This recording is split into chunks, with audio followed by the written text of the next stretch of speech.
Hey guys, and welcome to the Cardinals Nation 24/7 podcast. This is episode 29. This will be our season one recap and finale show. We haven't been on for the last few weeks. Figure we'd take a little bit of a break as the Braves won the World Series, and there have been some moves that the Cardinals have done. But before I get into all that, let me welcome in my co-host, Mr. Jarrad Redwine. How you doing tonight? Hey, good, Chris. Good to see you, buddy. Good to see you too. And the living legend, Larry Cox. How you doing tonight, Larry? All right, guys, how's it going? Doing good, doing good. Like I said, the last couple shows that we put out, we touched on Mike Schilt getting fired. We followed that up with the news that the Cardinals hired Oliver Marmol to be the manager going into next season. Since then, there's been a few more coaches added to the Cardinals coaching staff, and that would be Turner Ward from the Cincinnati Reds, be the assistant hitting coach. And we brought back bench coach Skip Schumaker. So just your guys' thoughts on some of the names that were rumored to be out there for these positions. What are your thoughts on Skip coming back? I'll start with you, Jarrad.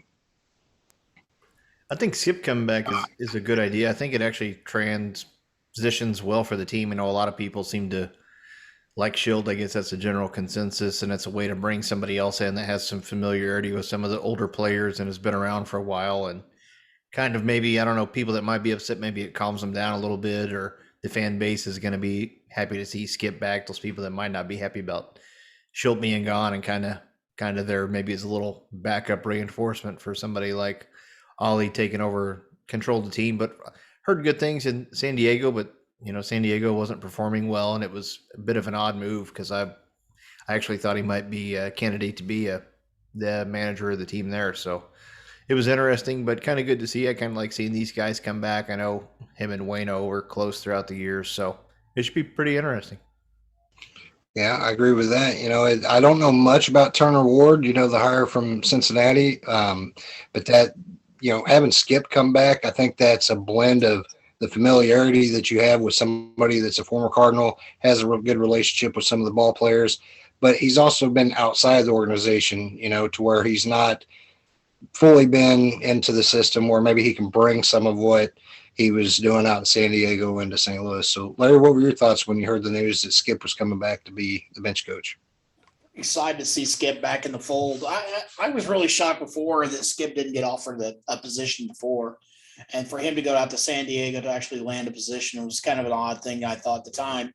And as far as Turner Ward coming in, hey, the Reds hit. I mean, we can't complain about that. So now I guess it's time we're going to find out whether Alberts is really the guy or not. So no more excuses. And not that I know exactly how Schumacher approaches everything, and that he doesn't have to be exactly like what we currently have. But given what Oliver Marmol come out and said about really wanting to get the analytics department and just all the different departments together to collaborate, Skip I know is a player's type of guy, but I think he'll also be on board with the technique, the strategies, with the analytics department. What do you guys think about that? His approach. We don't know. We didn't see him every day like people out watching Padres games, to get a feel for him. But I think he's not your old school type of guy. I think he'll bring with him some of that, but I think he's got that open mindedness too that the Cardinals were looking for.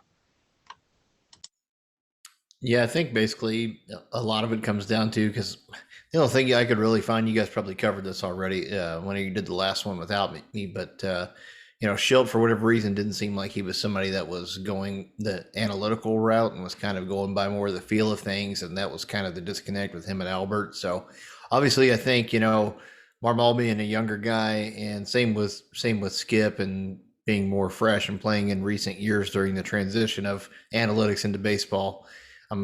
Obviously those guys probably have to be bought into the system before they ever brought in, and were probably, asked about that specifically by, Mo and DeWitt and Gersh whenever they were making their decisions. So I think they want to, especially anyone brand new that they bring in, they definitely want to be on board with the analytical route and what they're trying to do. And I'm assuming there's some disconnect between the assistant hitting coach, and that could have been even more of the rift with Schilt and Albert, since they offered him a demotion, basically, is what I heard, the old assistant hitting coach, and he didn't take it. So I'm assuming these new guys got to be bought into the Jeff Albert and the front office way of doing things, or else they probably wouldn't be there. Yeah, they've definitely got this win now approach, and they know, coming into it, you've got Yachty and Mueno's last season. There's a little pressure there to win now. They're coming off of, and we'll get into this, on the next little segment here, but having 5 Gold Glovers, that they've got a ton of talent there. The expectation is always to win, but I think bringing Skip in, again, bench coach isn't really something that's a big position, but coming in when you've got Marmol in his rookie season as a manager, I think that, having Skip there, I think that balances things out, pretty good. What do you think about that, Larry? Yeah, I just think the addition of somebody experienced coming in with Marmol, I think that makes a big difference. Like Jarrad said, I think, baseball is going to, they're going to embrace the statistical and the analytical side of the game now. Because if you're not, you're left behind. Houston and even Atlanta, we've seen it come on board with them. So I think that Skip coming in, he had to have embraced that. And also when they had the 2011 anniversary game, Skip had a huge ovation when he was announced and he came out of the other dugout. So that was kind of a big deal too.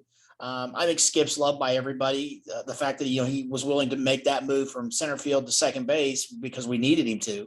And he was always that spark plug. And I think that's going to be the biggest thing. I think having a player of his caliber on the bench, that leads more credibility than you did with than before that, that not having played. Schilt kind of was, coach first, not player coach, if that makes sense. The players kind of, they embraced the Willie McGee's, the Ozzie Smiths and those guys. And so I think that's a good thing. Even with Turner Ward coming in, Turner has a successful career as well. And then he could hit. So there, you got a guy coming and bringing his experience. I think that's huge. And I think it's going to bode well for the team this year. The other big news, I just touched on there, but having 5 guys for the Cardinals, make Gold Gloves out of the 6 that were nominated. You got Tyler O'Neill winning the second, that was impressive. Bader finally winning one. Edman, was kind of a shock in my opinion, but, held down second base, for him to win a Gold Glove over Colton Wong was kind of not exactly bittersweet on our end, but I'm sure Wong was a little upset about it. And Aaron Otto started the season off with a few more errors than I think we were, kind of getting used to, but he made, great plays all throughout the season and really locked it down. You got Goldschmidt winning one. So it was kind of a shame not to have the clean sweep of 6 guys winning a Gold Glove, but they did win the team Gold Glove. But with those 5 winning it, just you guys' thoughts on who was kind of the shocker of the bunch. I was surprised to have 5 of them win. What do you guys think? Shocker of the bunch for me was actually Aaron Otto, probably more so than anyone else. His numbers were not that great, and it was probably his worst defensive season he's had. So let alone for him to be a Gold Glove winner and to get the Platinum Glove, I definitely didn't see either of those happening. I would have honestly, I thought the only 2 in my eyes I thought were going to get a Gold Glove was O'Neill and Goldschmidt. I thought those guys were locks. I thought Molina might, even though Stallings was a little bit better. I thought Molina, just because his advanced age and what he does, overall, even though they say other things don't account to the stats, they obviously do. Edman, I was shocked that he won over Wong.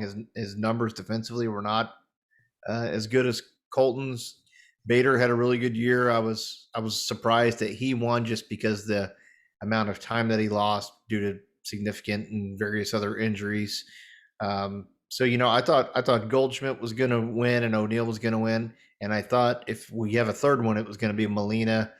I didn't see Edman, or Edman would have probably been last, just Aaron Otto, because of, like you said, they both pulled off some amazing plays. But when you make that many errors and have that many miscues also that he also had, I just didn't see that coming. And I could have seen, someone like O'Neill getting a Platinum Glove over Aaron Otto, but it is what it is. I mean, I'm glad they all won. Like you said, I'm glad Molina could have had it too. I'm not upset they won. I just didn't see it, and I was definitely shocked by a couple of them, just based on defensive metrics alone, which is what the Gold Glove is based on. Yeah, I agree with all those sentiment. And, again, being shocked, I mean, it's pleasantly shocked.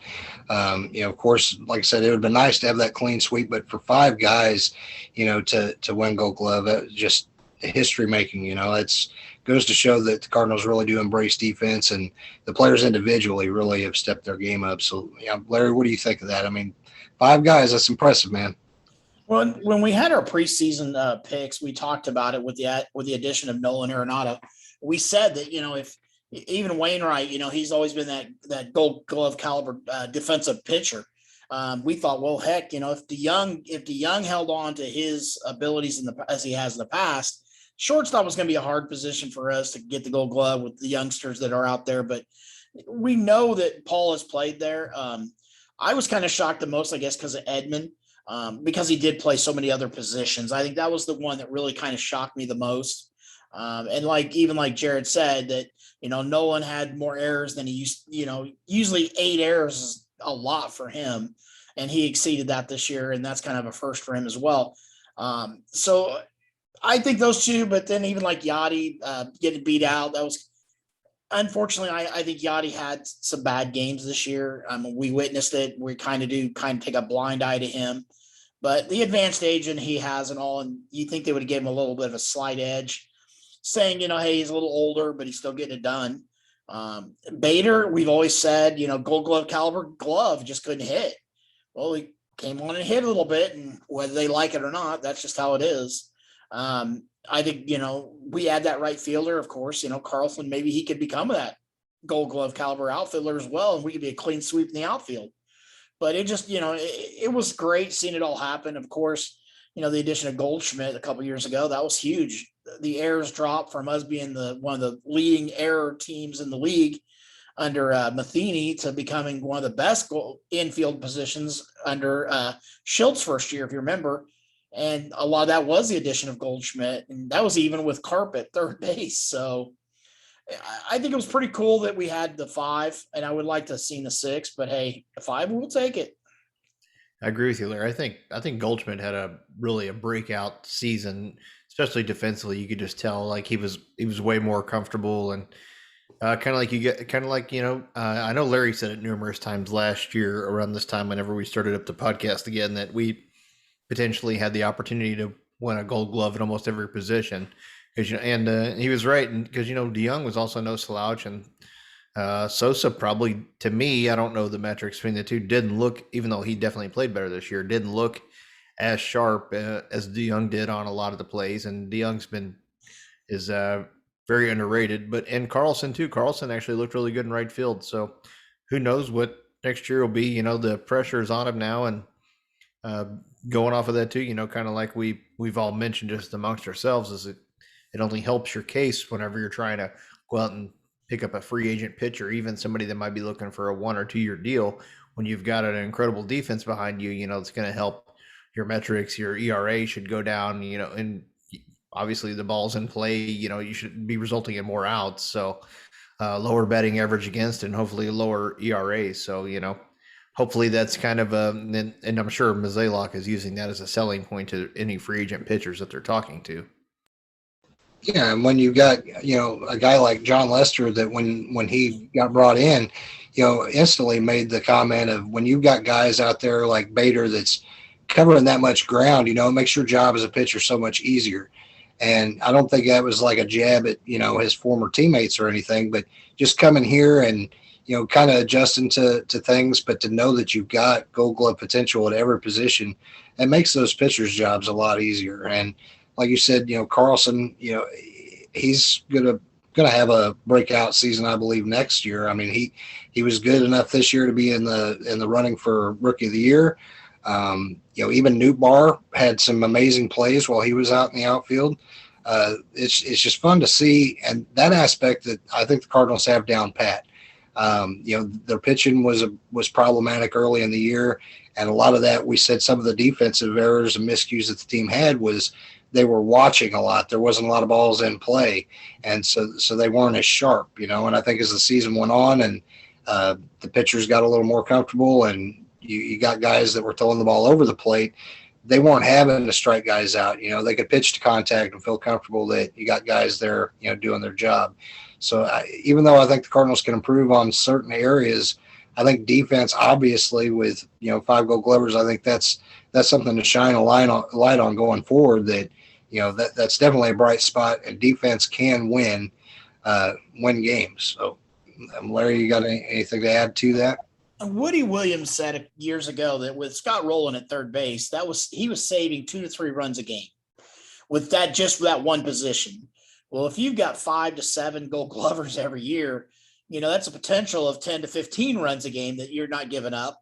And I think that was the biggest frustration we had all year was, why aren't our pitchers pitching to contact? Why are we throwing the ball for strikeouts and playing games with the in and out? Let these guys hit the ball and just field the ball. And that was the biggest, and I think that was the biggest offseason that we need to see the change this year in our pitching staff. And I think the addition of Hudson returning and Flaherty healthy, just those 2 guys alone makes the big difference in overall coming of the season next year, which we'll get into later. But I think that, like you said, Bader missed a lot of games. What if he wouldn't have missed as many games? Would that have made that big of a difference if Carlson would have stayed in right field like we talked about last year? Why bounce that kid around that's a rookie? And I think the whole Williams thing at the beginning of the year, that kind of took its toll on us as well. We kind of gambled with those players and they moved them around, and that played havoc with everything. And then once they settled in, it became a totally different team as the season grew. Yeah, I agree. And, not that, I want to spend this whole episode talking about maybe grading each position player or each pitcher or, relief pitcher, but just looking at the season that was, and, we've talked about it a little bit, who would you guys pick as like the team MVP this past year? We start with that and maybe a couple other areas that if you had to pick one guy out of the St. Louis Cardinals that really put this team on their back and was our most valuable player, who would you pick? Let's start with you. Most valuable player for the Cardinals this last season? Oh, Adam Wainwright. That's what I would go with, Adam Wainwright, just because he was consistent, pretty much. I think he had like one outing that wasn't very good, but, he stayed. I'm kind of putting a lot of factors in there, but leadership, being reliable, staying healthy. I think he was all around probably our MVP and most valuable player. Aaron Otto and Goldschmidt would also be up there just because of, consistency. You got to figure Molina's in the running. Molina fell off a little bit, but you got to think we're talking about most catchers falling off at around 34, 35, and he's going to be 40. So, and Wainwright was 40 already this year. So, I just say Adam Wainwright, whenever he's, 40 years old, and everyone thought he was done a few years ago in the last couple of years, and now he's getting Cy Young Award votes still at age 40 season. And how can he not be the team MVP? But with the rotation, having so many downs, you would figure, of all the injuries and people that are going to miss starts, Wainwright would be one of the top ones up there, but it was pretty much everyone but him. Yeah, you can't go wrong with that answer. Larry, what do you think? If you had to pick that one guy, do you give it to Wainwright too? Yeah, I think if we went by, if we divide the season into thirds, I think it was kind of across the board as far as the defensive players or offensive players. But Adam was the guy that took the ball every time. He did what he had to do. Early on, Yachty was leading this team, man. He was on fire. He was hitting the ball, and he's hitting the ball for power. And then the other kids, they were coming and going, and then Edmund was playing wherever. And even like Goldschmidt early in the season, if you remember how he had no power, and everybody was worried about him not hitting the ball. Then as the season came on, he fired it up. And then there for a while, Nolan had crushed the ball. He was up and down as well. So, it amazes me that, a couple of years ago, some of our fans were, why are we bringing this guy back in the geriatric show? And then he ends up being, like you say, he's getting Cy Young votes. So that's pretty incredible for a 40-year-old guy that's been through the injuries he's had. He's had 2 substantial injuries in his career. So, and for him to still be playing is amazing. Yeah, I think definitely, the guys on the corners and Goldschmidt and Arenado, they're those guys that you kind of expect to do well every time they're either at the plate or, in the field. They're that just consummate pro. They're consistent. But Adam Wainwright, like you said, with the amount of struggles that the pitching staff had, he's somebody that stepped up, and we felt confident in him because he's Adam Wainwright. But to continue doing that all season long, there's just no way. I don't think anybody could really make a case to have anybody take that. But I would agree that Adam Wainwright would be the MVP of the Cardinals team. Well, I mean, if you go back, let's go back 5 seasons ago, if somebody told you we had 2 potential Hall of Famers at first base and third base, and we acquired them for basically spare parts, we would have all laughed at you. We would have called you crazy. And that's exactly what John Mozeliak did. He went out and got Otto, and he went and got Goldschmidt for spare parts, people we didn't need any longer. And so to me, honestly, whether people like it or hate it or want to call me a homer or whatever, John Mozeliak was the MVP. Yeah. The main thing for me with another reason I chose Wainwright, and not to take away from what Goldschmidt and Arenado did, because they both did well, but at no point in time during the season did I see Goldschmidt or Arenado come up. Not that they played poorly, but not that they ever come up to bat with runners on or whatever, and me thinking, oh, something's going to happen here. I didn't feel like 100% like they were carrying the load, or every time they came up, something was going to happen. When Wainwright went to the mound, I felt like we always had a chance to win. The only way I felt like that with an offensive player was as the year went on, and toward the end of the year, I felt that way with Tyler O'Neill, because when he was crushing home runs, I just thought, oh, he can crush one at every time. There were several times in my mind when I thought, oh, if he gets a hold of one, and then sure enough, he would get a hold of one and he was crushing it. But not when I saw Goldschmidt and Arenado, even though they can do that, that wasn't like setting place in my mind. Like, for instance, when we used to watch Pujols and he would be up with runners on and they would start playing the jaws, like you just knew, like, okay, something can happen here with Pujols. Something's going to happen here. Watch, like strikeout would be the last thing on your mind. And I started to feel that way at the end of the season with Tyler O'Neill, and I'm glad I picked him last year. I was the only one who picked him as our breakout star performer. So, yeah, I was the only one.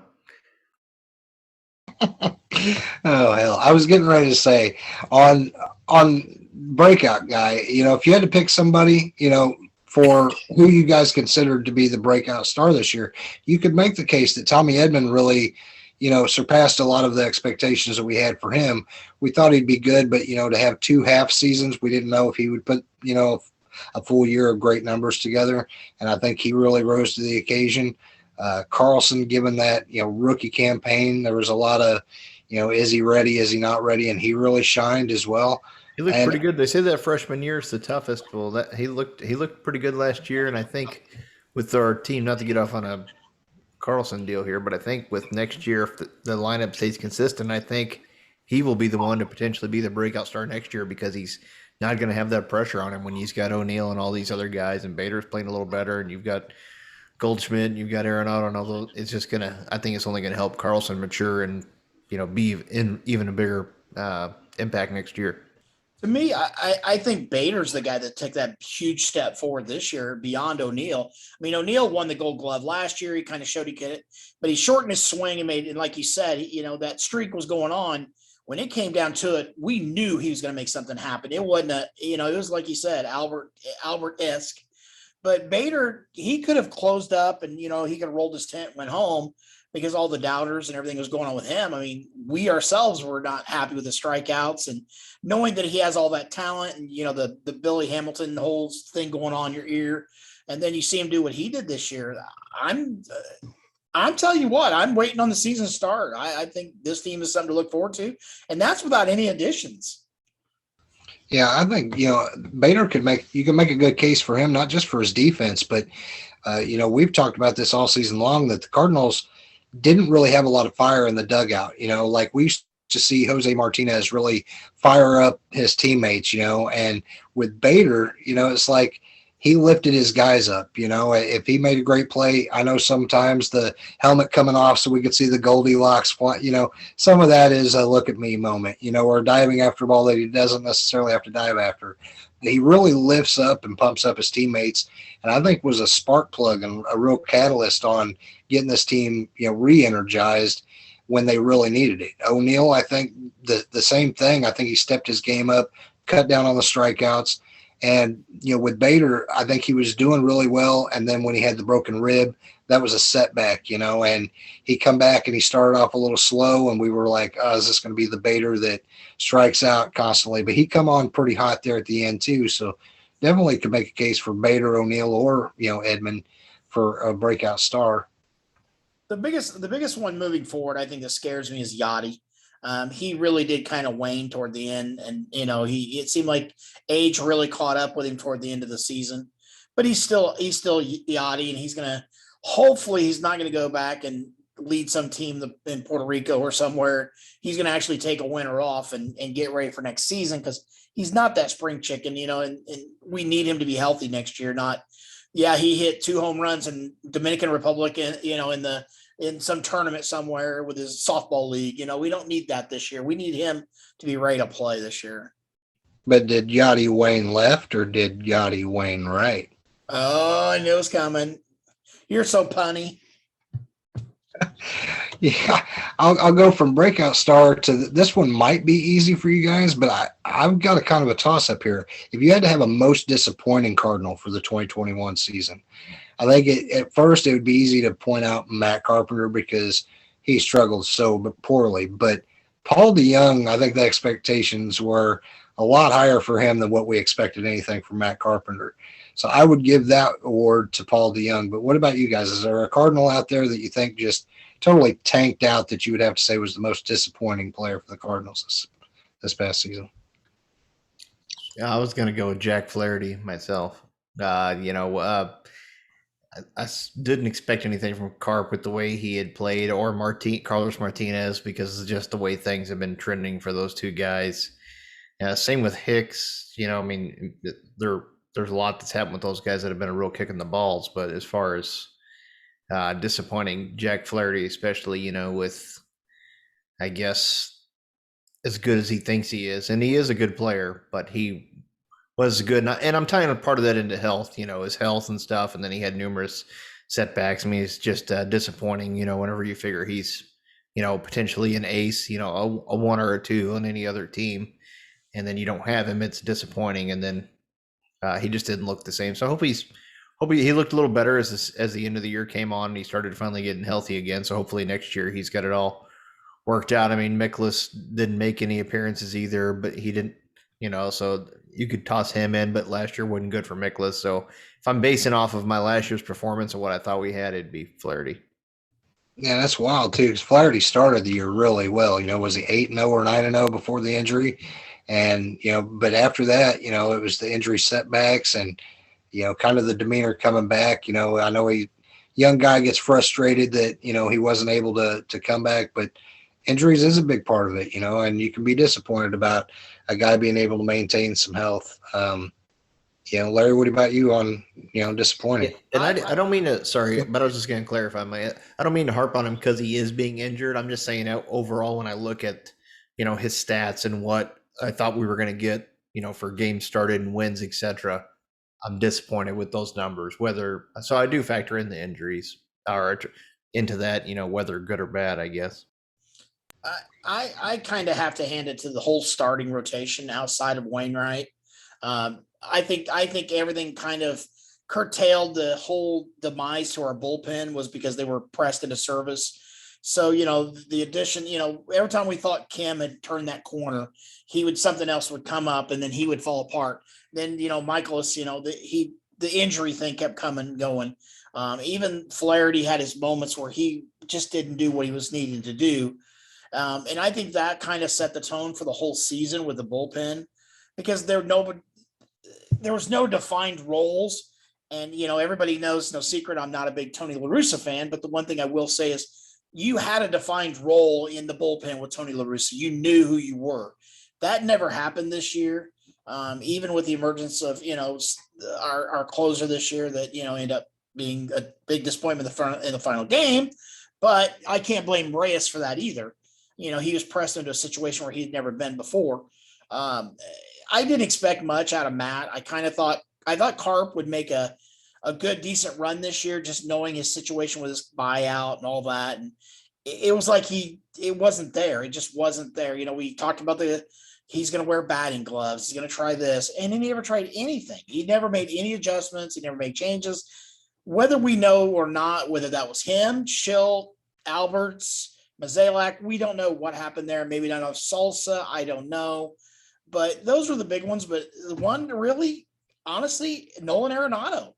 He came over, and I really expected him to hit a lot more for power.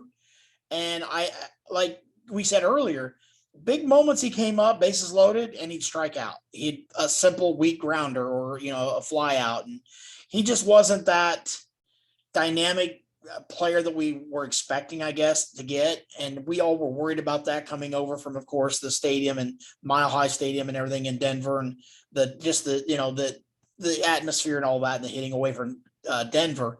But I think I was a little disappointed in his first year, but just like Goldschmidt, his first year, it was the same thing. He didn't get comfortable, he didn't hit. So a little bit of both, I guess. So you got 30 home runs and 100 RBI on the first season. And I mean, I know you're not burying the guy, but just not at all. So many of us thought, his numbers wouldn't translate, St. Louis. And that was a big red flag, is can he only hit in Colorado? But to come over, and like you said, there was a lot of key moments that he didn't come in the clutch, and that does take some accountability. The last one I'll kind of go with is, and I'll even add call-ups to this, but transaction-wise, I know at the trade deadline, Mo didn't go out and get the Max Scherzer or get, anybody of a sexy name to get brought in. But, to bring in guys like Wade LeBlanc, J.A. Happ, John Lester, then the guys like Luis Garcia and T.J. McFarland that were really guys that were laughed at on our Facebook page and group of, why is he dumpster diving? And really those two guys solidified this bullpen. And those pitchers, although they were all in their late 30s, really helped this team out and get stabilized.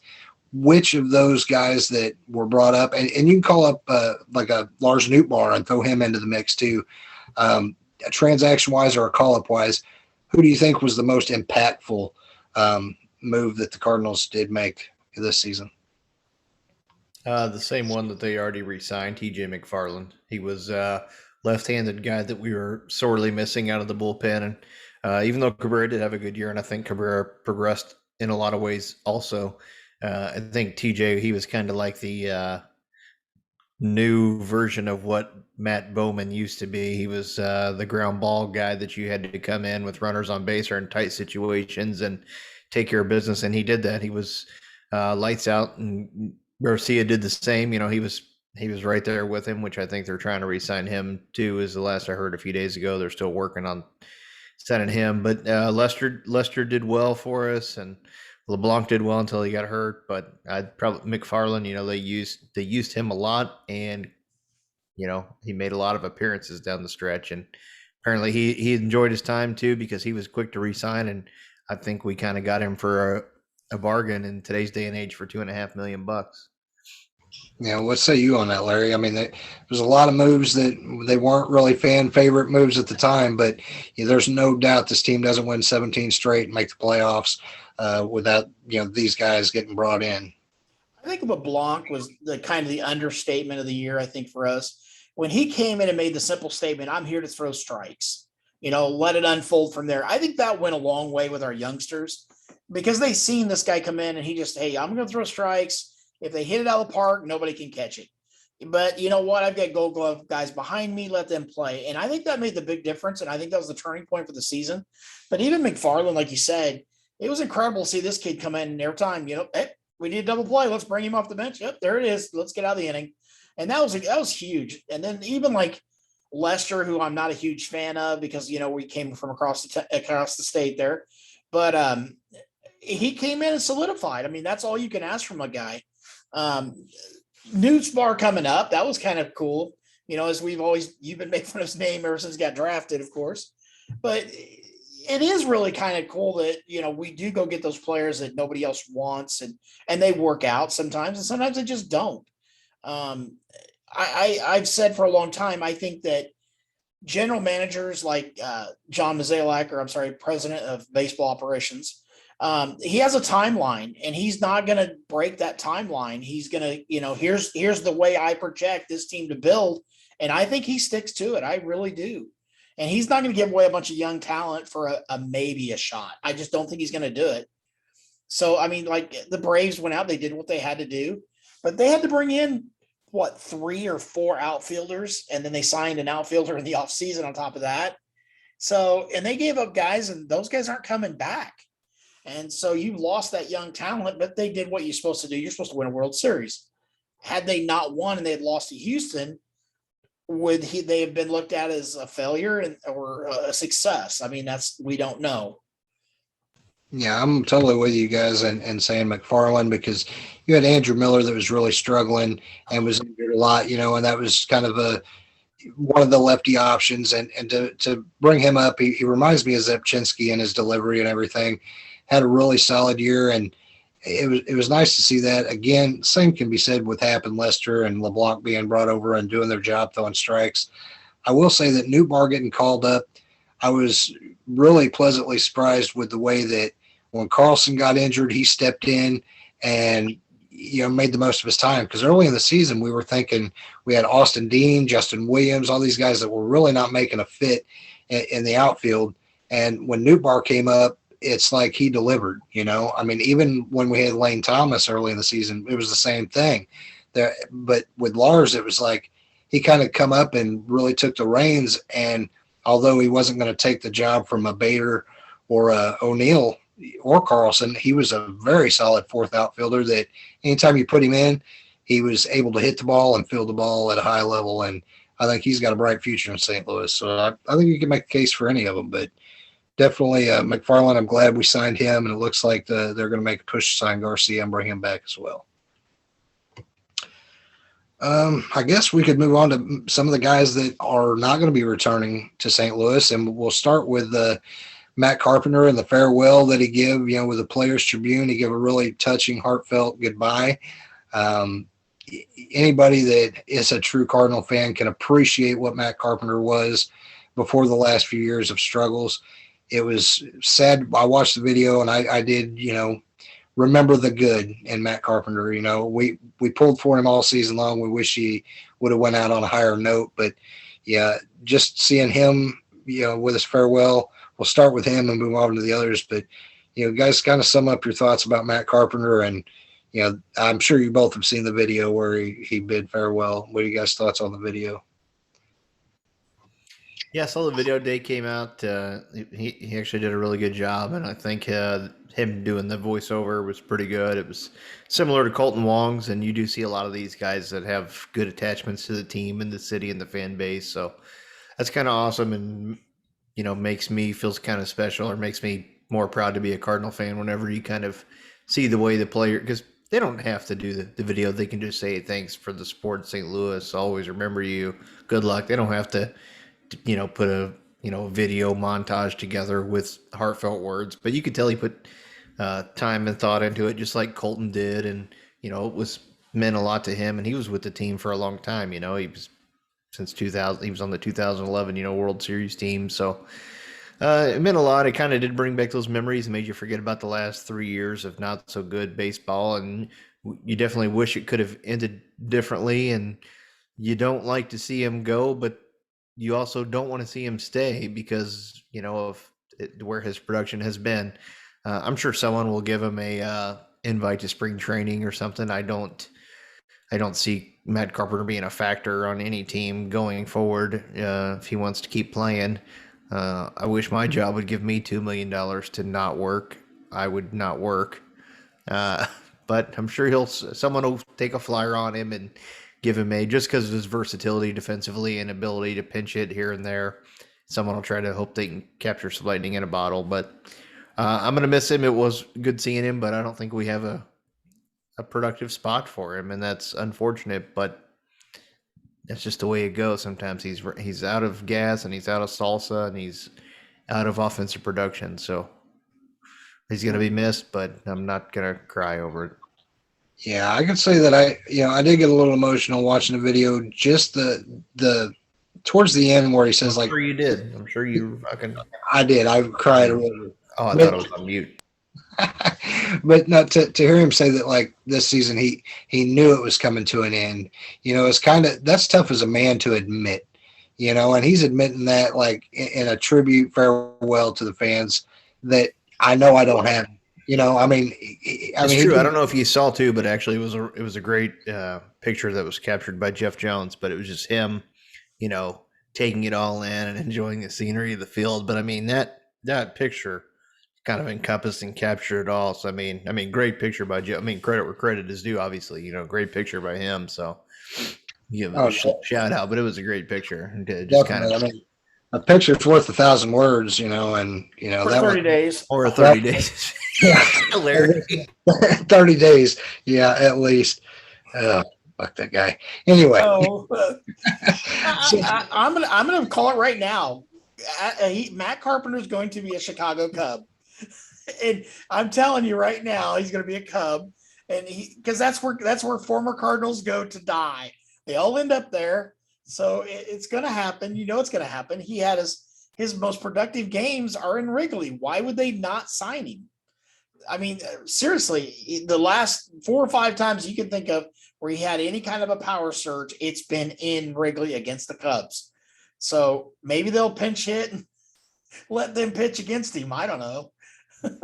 I really think that between maybe the Texas Rangers, him being a Texas guy, they might take a flyer on him, or maybe Mike Matheny pulls some strings and gives him a minor league deal with the Kansas City Royals. But I don't know. I mean, like I said, I hate to see his time with the Cardinals end the way that it did, but he is a guy that I think is a future Red Jacket.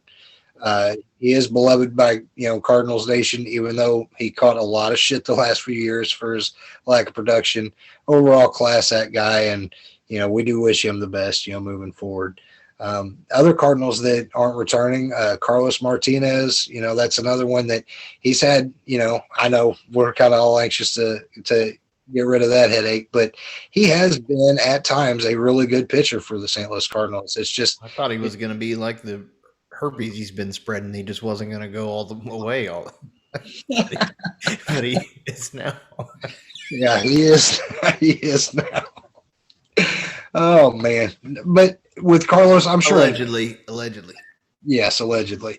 I think a team is definitely going to take a flyer on Carlos, and I don't think his time in the majors is up by any means, but I think the Cardinals are, probably glad to be washing their hands of him, because there's been the claim of him being a head case that we witnessed, his meltdowns, and, there has been some injuries, with him as well. But looking back on his career numbers for the Cardinals, he has had some, really decent years, and, is really up on the ranks of all-time strikeouts. I think he's in the top 10 there. So it's kind of a head scratcher why he could never put it together for a full season consistently. But that's another one that another Cardinal that'll be gone, that we've been used to seeing in a Cardinal jersey. A lot of players came and went. They would always say how that he had the best stuff on the pitching staff. He just couldn't put it together for, whole game. And I mean, realistically, as much joy as I've got to seeing him leave, but how much more fun would it be when see him in the Bronx and have that meltdown in Yankee Stadium for him? I mean, that's what I'm looking for. I'm calling it right now. That's what I want to see. Now if he goes to the Chicago Cubs, he'll probably end up a fucking Cy Young Award winner. I could see Carlos, obviously he had a rough and injury-plagued season last year, but I mean, his career ERA is under 4, and that's over 9 years. And I guess if you look at it, shit, time goes by so fast. I mean, he's already been in the league 9 years. That's crazy. It seems like it's been, like 4, but just looking at, he's, almost 1,000 strikeouts to 375 walks. He's got pretty good numbers, just under 1,000 innings pitched. So, so he's won 62 games, lost 52. So he's on the plus side of that. But somebody will pick him up. He could be a good number 3 starter at the worst. Somebody that's young and hungry like Tampa Bay, or somebody of that nature, I think, or maybe even like the Red Sox. Somebody that has one of these fan bases that have a lot of intensity might be pretty good for him. Yeah, and the other guys that won't be returning, and we say that, but I mean, there's always a chance that the Cardinals might offer some of these guys a minor league deal. We do know that we re-signed McFarland, going to make an effort to bring Garcia back. Do you think there's any chance that the Cardinals make any kind of an offer to Hap or Lester or, any other, like obviously Andrew Miller's out the door, but do you think there's any other Cardinals that are, Andrew currently? Miller was a lot of money. Yes, he was. Yes, that's off the books too. He was millions of dollars, and we're not paying for Dexter Fowler, so we still covered him. Sorry, Chris. No, you're fine. I mean, but do you think any of those guys, do you think that Mo might make a offer to any of those guys? I know that isn't going to be the answer. Obviously we're maybe in for a starting pitcher. It wouldn't be go out and sign a Happer Lester and that be the solve all, when you got guys like Stroman and Scherzer, et cetera, out there. But do you think he gives an invite to spring training to any of the guys that he brought in at the deadline? I could see him bringing Lester back on a 1-year deal or an invite. I could see that happening. I mean, he did well for us. And again, it revived his career. He said when he came over, he was a different pitcher. Just being around Adam Wainwright and the setup and with Maddox and everything, he said it boded well for him. So I could see that as an invite, but I think he's going to get other options now because he did finish stronger. So I don't think he's going to just accept an invite. I think it's going to come down to, do we make that offer to Stroman or, even to Max Scherzer or one of those guys? And do we get them to come in? If they don't, I mean, he's a good backup just in case he's that 7th or 8th option. It might work. You never know. For me, I think it's a little different. I think Lester's probably the best option, but I don't see. I think someone will offer Lester a contract before the Cardinals will. I think the Cardinals will do their due diligence, as Mo likes to say, and they're gonna stay in touch with Hap and Lester and LeBlanc and those guys and kind of feel them out. I could see like LeBlanc or even Hap getting a invite to a big league camp through spring training with an opt out. So if they're not on the big league club by a certain date, they can declare free agency and go somewhere else. I could see something like that happening. And the reason I just don't think it would be Lester, even though I think it'd be the best option, is because somebody, if he wants to play, someone's going to offer him a contract before the Cardinals do. I think the Cardinals are going to, kind of like Larry mentioned, there's been a lot of Stroman rumors, and he's been sharing and retweeting and quoting a lot of stuff about the Cardinals on Twitter. Stroman has, so that means there's obviously some big interest on his part.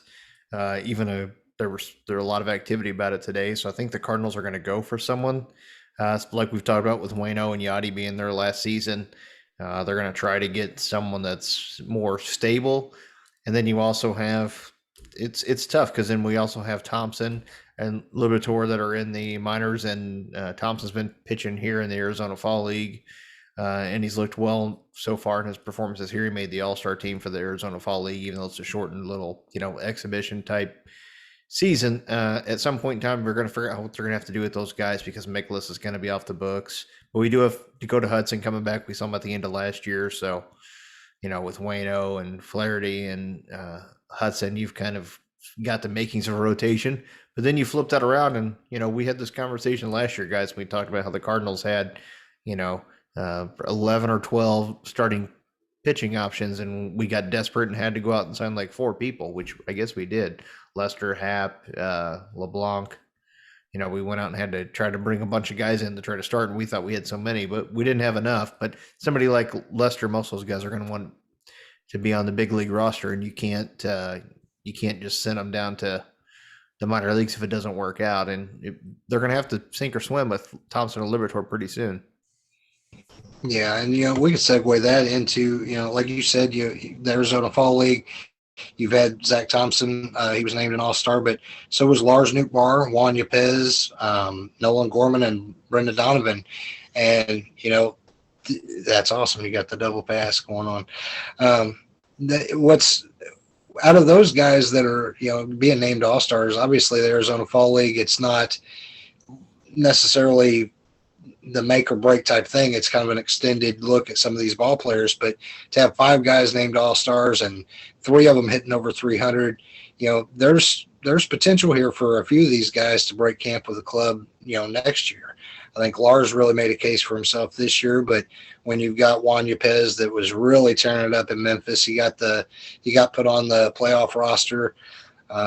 Zach Thompson, even though Liberatore isn't, pitching in the Fall League, you've got both those guys are going to get a hard look, next season.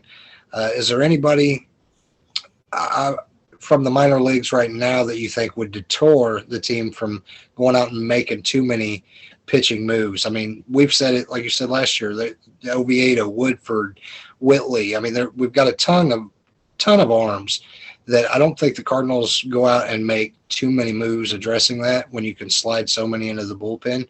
I do think that they will go out and make a big splash for a top tier starter, but the rest can kind of filter in and round out that bullpen. They do have some money to play with. We just talked about all the people that we've lost. So in you got to go back and think about the Yachty and the Waino being their last season. If the Cardinals are going to spend money, this would be the year. And the funny thing about it is, Mozeliak clearly said it was going to be a free agent targeting of pitching, not shortstop. And normally in years past, even if they were, Mo would usually kind of play the, ho-hum. Well, I think we like our options going into the season and spring training to assist for Rad. We've got a lot of good young prospects. He would say that, but he didn't say that. He said our focus in the offseason is for starting pitching. So makes you think that they got their eyes on at least a couple of options and looking to spend a little bit of money, or else Mo's the kind of guy that wouldn't say anything like that at all. I am excited with what you see in the Arizona Fall League. It's kind of like you said, Chris, it's not the major leagues, but it is better than spring training. I mean, these are prospects from all the teams that are showing, so they're not, Yepez and Nootbaar aren't going out and pitching against, the 100th ranked prospect on Team X. They're playing the other up and coming stars from these other teams, and Yepez and Nootbaar, I don't know if anyone's been following, but they've been absolutely crushing and tearing it up. It seems like every single night, and I've seen them play in several games, and they look really good. Like I said, it's not big league pitching, but everyone that's in the Arizona Fall League has either already made their major league appearance or they will in the next year.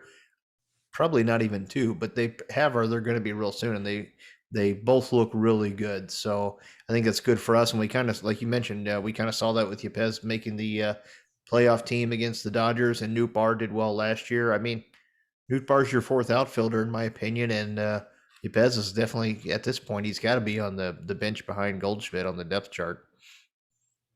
Yeah, do you think that's an area, Larry, that the Cardinals address via free agency? I know, obviously, one starter would really help this team out, but given that the Cardinals went all in on the young arms last year and seen that fall apart, where they kind of panicked, and went out and had to get 3 or 4 starters just to fill the void. There's also KK Kim that's not returning to the Cardinals, and he looked like he could be somebody that would have been a pretty good pitcher, but never could really put it together, stay healthy long enough to see what you could get. So I think the other name that's really been linked to is right now is the lefty Stevens Matz. I think that's the other one that's kind of been thrown around a lot because he's a lefty. You can bring in him as well, but the Woodford kind of down the finish, he impressed me. He came in, he did what he had to do, and he got the outs like he needed. And he was a guy that a couple of years ago really impressed in spring training. Then last year he kind of faltered a little bit. And the other guy that's kind of disappeared, it was Parsons. He had a great spring and then he got injured and then he just never did recover. And they said the kid throws nothing but strikes. So there's a lot of in-house options still, but I still believe that I think we're going to go with the young again for another season is what I think is going to happen in shortstop, as much as I hate to say that. Because like we've said in the past, a team can have, that 150 or 200 hitter as long as you don't have 3 or 4 of them. And I think that's the spot that they're going to continue with that. And I think that it's definitely got to be a starting pitcher or something. And I just don't know, which names out there that really that's left. I mean, Scherzer, he's up there in age. I mean, do we really bring him in a 1-year, 2-year deal? Seeing what Verlander got, would he get $25 million for one season? Is that kind of a number you're looking at? Considering you just paid 17 to Waino, then you're going to have to figure out what you're going to do with Flaherty next year, because that's going to they're going to do what they always do. They're going to try to buy out his arbitration years as much as they can. He's got a couple left, but don't forget Syndergaard. You get like $22 million, and he's pitched right. 2 innings in 2 years. Yeah, and I think you're looking at that's not too bad. 11 million an inning. That's not too bad. I think I'm good for that. I'll settle for $2 million. But so again, what name jumps off the page at you that you're going to willing to drop that kind of a dime on to get when you do have options in house? But like you said, the injuries hit us last year, but you got Thompson, you've got Liberatore, and those guys sitting down there that weren't ready last year or this season, I guess you could say. So what are the in-house option versus going outside? And then if you do bring a guy in, are you going to have to give Stroman? Are you going to give multi-years? I mean, that's the thing. And Matz, I mean, what are those guys going to want? So, and pitching is a premium, and we all know it. Well, I think you can a little bit because you've got, Mikolas is off the books next year too. So you could kind of maybe parlay that into a multiple year deal with the fact that you probably aren't going to re-sign Mikolas, especially with the up and comers. But it's a good point, Larry. I think we all know, Chris, you know this too. Mozeliak's and the DeWitts are not going to go out and spend stupid money. I think they're committing to the team and they are going to look out to go out and make a move, but I don't see it being. That was a good pickup too, Larry, on Matz. But I think it's going to be somebody like Stroman, Matz, someone of that caliber. It's not going to be Robbie Ray or Max Scherzer. Well, I don't think Ray's going to stay. I don't think he's going to get out of Canada. I think they're going to do everything they can to keep him there. They finally got a dependable player. He just wanted to Cy Young too. He probably doesn't want to leave. Exactly. The other thing is, I mean, you got to keep in mind that even Nolan Arenado still has that option year where he can walk next year. So are you going to try to appease him and show that, hey, we are a winning franchise to move forward, or are we going to be stuck in that second tier group? So there is the mindset is, do we go out and try to improve to keep him, or do we not worry about it? If he leaves, we save $50 million. I mean, I don't know the options there, but I think with the strike and all that in the CBA, everything looming, I think that the owners are going to open up the wallets and the pocketbooks this year and prove that they're willing to spend the money. But even like seeing Carrera, what he wants more than what Lindor got, because he thinks he's a better player. So you're 321 to 350 range for a player like that. So now that moves all the shortstops up and down the board, however you want to call it. So now does that mean a Story ends up in the Bronx, as opposed to Carrera? Because, well, we know what he said about everything going on with the Yankees and everything there. And we know the Yankees aren't a big fan of him anyhow, the fan base anyway. Yeah,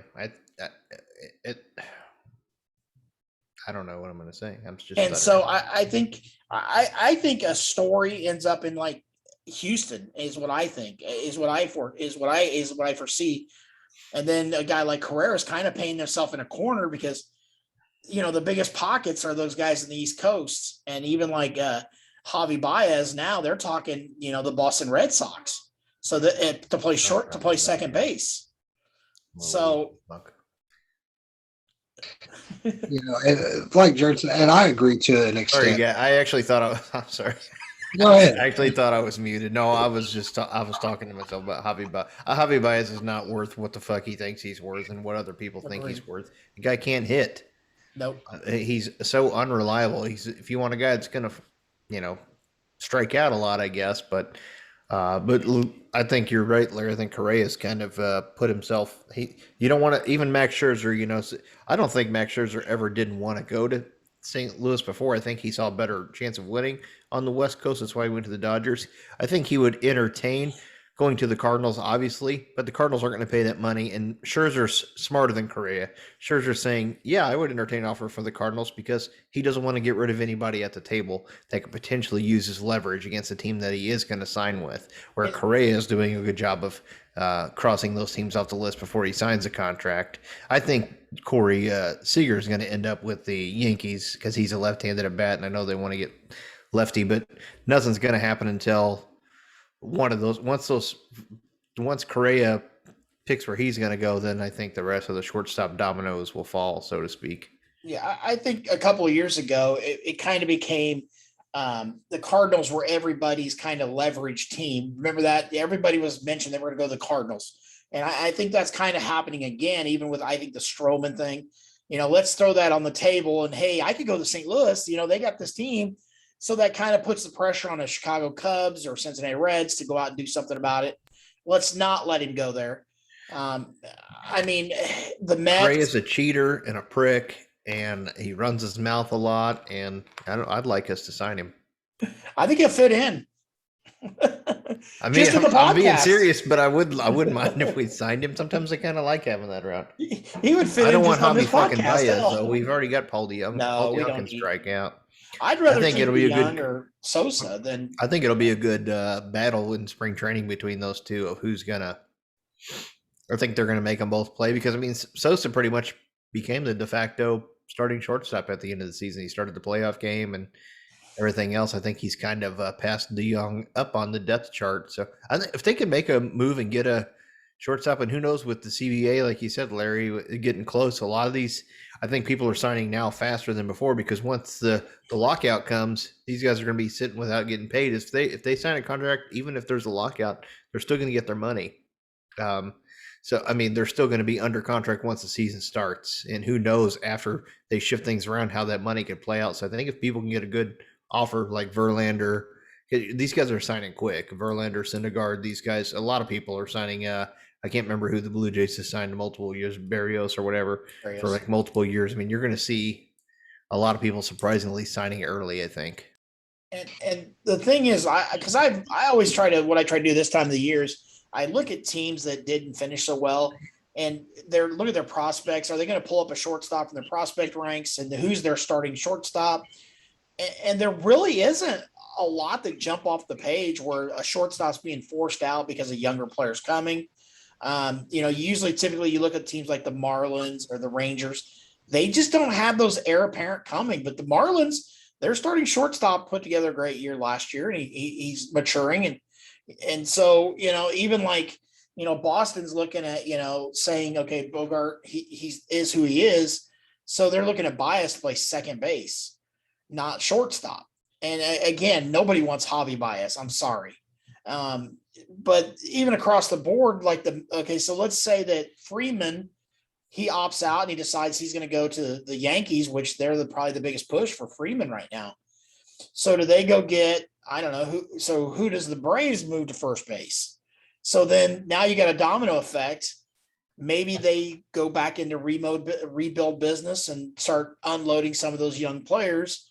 And you pick with up Rosario and Albies and all those guys. I don't see. You mean the Red Sox or the Braves? No, the Braves. Because, like I said, if Freeman leaves, I think if Freeman leaves, the Braves will go after Schwarber for first. I would say Schwarber, or even go after what's his name from the Cubs as well.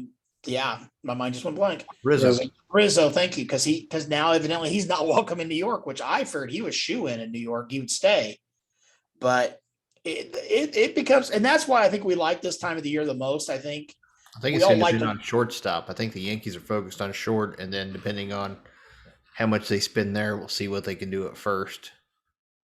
Because I know they need lefties. I kind of agree with like both you guys' points on things. I think one thing that we fail to realize is we do have money coming off the books, but in saying that, we do have a lot of players arbitration eligible that are going to get bigger paydays. Adam Wainwright's going to be making almost double what he made last season. So the money coming off the books, there's going to be some of that allocated towards bringing back. And we are paying for Aaron Otto this year. Right. So, I mean, that takes a big chunk. I've heard Bernie Miklasz and, Derek Gould kind of touch on, we don't have as much money, coming off the books as what we think because we are going to be paying some of those guys. I do think that, typically the Cardinals don't want to go out and spend big on a guy for a couple seasons like a Max Scherzer. Would he take a 2-year deal for a ton of money? When you see what Verlander signed for and Syndergaard, it's going to cost you $30 million to get Scherzer, and it's going to probably be a 2, maybe 3-year deal. I don't know that the Cardinals are willing to throw that kind of money out there, but I do think there is more of a sense of urgency this season than others, with the offseason, where the Cardinals are coming off a year where they were close, knowing that you've got the farewell tour and you want to win that chip for, Wainwright and Yachty. You do have Arenado saying he's not opting out and coming back. You do want to make that one kind of final run, but at the same time, you're just bringing Marmol in too, and you want to give him every weapon to succeed before you look like a total idiot in firing a manager of the year candidate. You know, Mo has to really kind of go at this a little bit different than just saying we've got guys we feel comfortable with.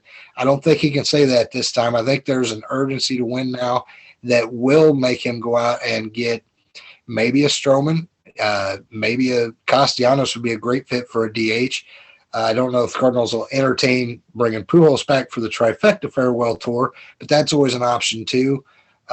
Just kind of curious, other moves that could be made out there, because with the DH coming, you could use that position. I know the Cardinals would use that to maybe have Newt Bar play, have Yepez come up and maybe take that spot. Nolan Gorman could come up and take that spot.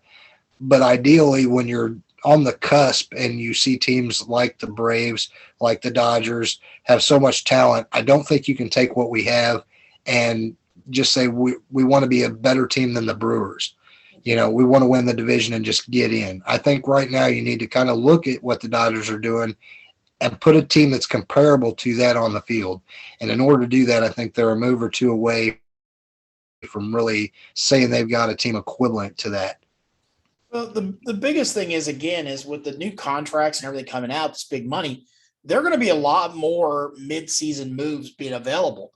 So you could go with those young kids and, like you said, compete with the Brewers, because, I mean, right now Cincinnati looks like a fire sale just waiting to happen. The Cubs are rebuilding, of course. The Pirates are never-ending rebuild. And so, really you're chasing the Brewers.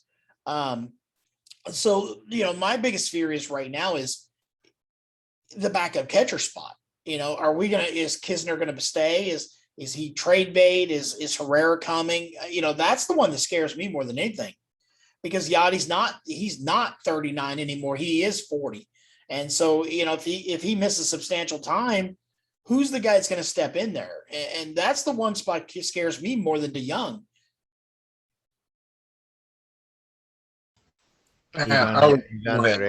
Sorry. I was just going to say the catcher position isn't something that you typically look for a lot of offensive production from anyway. So I'm not too worried about Kisner, if Molina gets injured or something coming up, and I don't think there's that much of a difference of what you're going to get production value, from that. But I think no one would. Also, Kneisner, you're not even saying it right. Kneisner, my bad. But seriously, I think that's a position that's very secondary on what can impact this team going forward. I think run support of, getting an offensive player, whether that be a Castellanos, somebody that really puts fear in the heart of the lineup, where you plug him in. I know Mo's big on getting a lefty guy like a Schwarber or something like that would be a fit.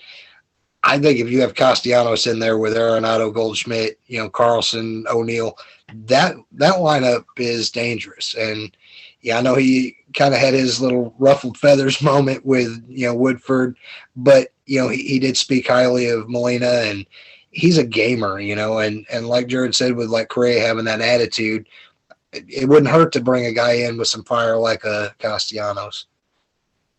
It's kind of like Tommy Pham, but not as dickish. I hope that they still do what I've been saying they should do all along. I hope that they trade Kisner before the season starts. Maybe if they don't sign a free agent starting pitcher, they might go that route. Herrera's on the 40-man roster, so is Sanchez, and I think, especially being Yadi's last year, Yadi will play just as much as he did last year. So I would say this would be a great year for Herrera to come play under Yadi, with it being Yadi's last year, because he is the heir apparent, and he's only he'll be turning 22 next year in June. Yadi will be 40 in July. So you also have Ali Sanchez, who will be on the team, but you got to get something out of Kisner sooner than later. I think now at this point. Other than that, the team's pretty well, locked down, I feel like, in a lot of ways. We just designated that Newsom guy today, but we have Oviedo and Rondon, and even we have Jose Rondon, who looked good last year in a limited time in the infield and the outfield. So I feel like probably the bench is a little more solidified this year than it has been before, just a couple of pitching and maybe that backup catcher position. Yeah, I think all off season we're going to have hot stove talk where names are going to pop up that maybe we're not got on our radar right now, but just kind of wrapping up this episode and season one. I personally want to thank both of you guys for being great co-hosts this season. I know we relaunched the show and took our stab at being the voice of our Facebook page and group with putting out a show every week. And hot stove talk, like I said, we'll kind of move into that coming forward.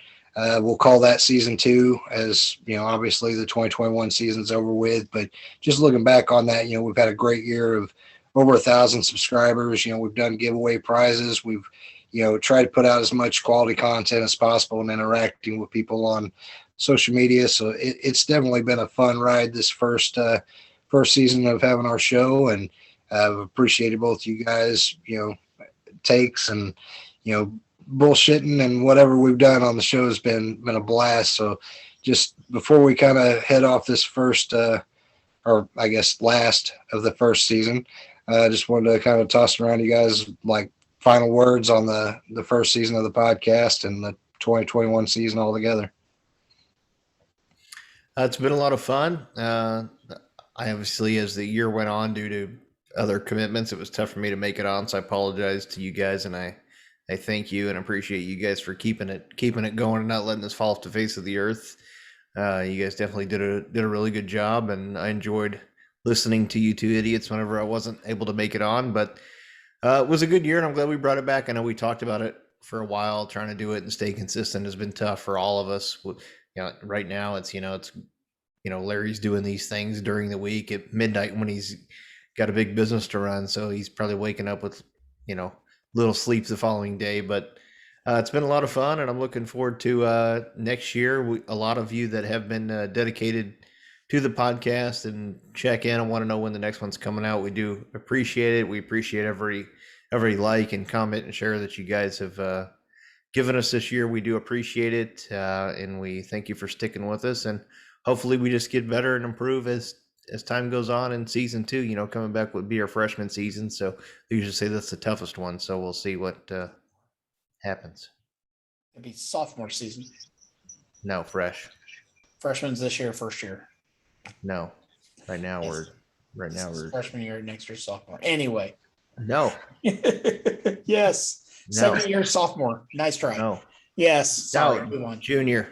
No. Junior's third. It's your senior year every year, but I'm not going off age. Okay. Anyway, move on. So the biggest thing from my standpoint is over the course of the year, we learned a lot more about how to do this and be more productive and understanding how to get product out and a better delivery system. And thanks to Jarrad for, he did do the hard work at the beginning of the editing and all that stuff. And that worked out really well. So as you can tell, we kind of went to the shoestring budget after Jarrad's demise. But we understood, Jarrad had personal things in life that come up and had to happen. As always, I enjoy talking baseball all the time anyway. We've spent more time talking baseball away from the page than we probably do on the page or here. And as always, I love the brotherhood that we have between us and the other moderators. And, it's nice to have the fans interaction that people do leave comments and say, hey, great job, or hey, here's what you guys could do better. We appreciate that as well. And everybody turning in and listen to what we have to say. And we're just, 3 opinionated idiots and doing our thing and having a good time with it.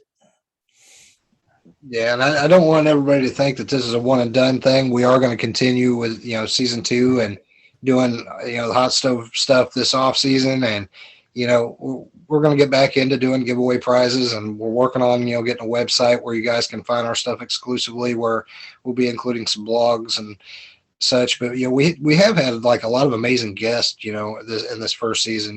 We had some blog writers and some of our Cardinals Nation 24/7 group moderators, joined us for some shows. So it was really great to everybody that's joined in, not just tuned in, but joined us to talk Cardinal baseball. It's been a blast. So we definitely want to give those guys a shout out too. And, looking forward to the 2022 season. And, I don't want to keep reiterating and beating a dead horse here, but without an audience, we'd be we'd be talking just to ourselves. So we do appreciate everybody that's dedicated time and help us out with sharing links and all that. It's been a blast. So again, I just want to tell everybody thank you. You made season 1 incredible. We've had a blast doing it for everybody. Yeah, and just in closing too, I did want to say one last thing, and kind of like I know everybody really loved it last year throughout the games and talking about being there in person, on TV and how you could still hear it and all that stuff. But I would like to say, like if I could, use one sound or whatever to describe our season here, it would be woo. That's right. The Woo Birds, they were in full effect. I think they annoyed the hell out of some of Cardinals Nation, but that's a sweet ass bobblehead you got there. Nature boy. Styling and profiling. Anyway, guys, it's been awesome. We'll jump back on in a week or two when we've got some more Cardinal news to be talking about. And, we look forward to season 2 being even bigger and better than this past season. So thank you all so much for tuning in. Appreciate it. Go Cards. Go Cards.